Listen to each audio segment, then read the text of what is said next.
Mr. Austria, your rebuttal. Very interesting. You know, one of the areas of questions that was raised by my opponent is the fact that she harbored an illegal immigrant for a number of years with a criminal record. And there was a lot of unanswered questions to that need to be answered. How a 26-year-old man who has 5 warrants issued against him, 2 judgments for debts that are owed, 1 judgment for back taxes, and 3 arrests for public intoxication and disorderly conduct, how a sworn officer of the court, my opponent, can harbor an individual like that, and how an individual can slip through the cracks. How does he get a Social Security number or card?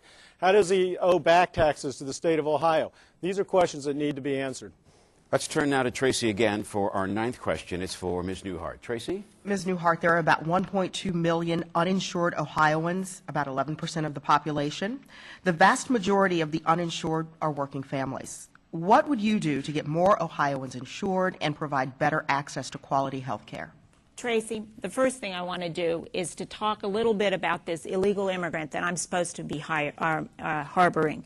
The truth of the matter is that anyone who's seen Hotel Rwanda understands what went on during that Rwandan genocide. And the young man that my husband and I are helping to secure his permanent resident status in the United States was separated from his family when he was 11, fleeing the genocide.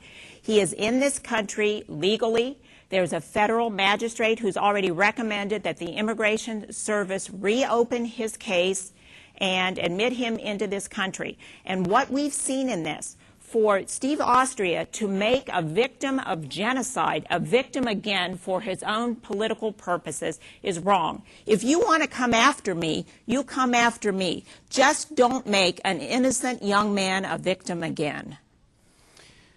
Mr. Austria, your response. If we're going to talk about this issue, this innocent young man is 26 years old who was just arrested a few weeks ago for disorderly conduct and drinking. And, you know, my father was an immigrant to this country.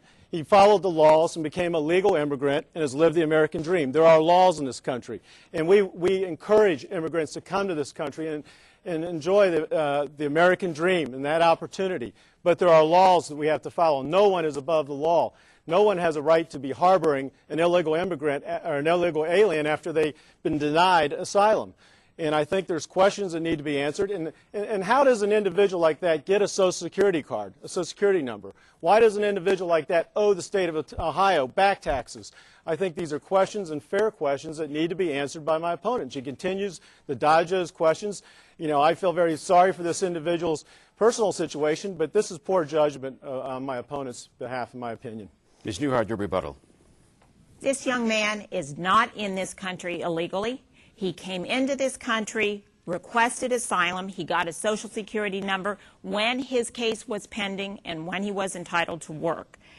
He has done nothing wrong. And the fact that he walked home when he had been drinking, when he couldn't drive a car, because he's not allowed to drive a car, it indicates a lot about his character. And it is appalling to me that we would attempt to make this an issue in the campaign. We're out of time, Ms. Newhart, and we want to reload.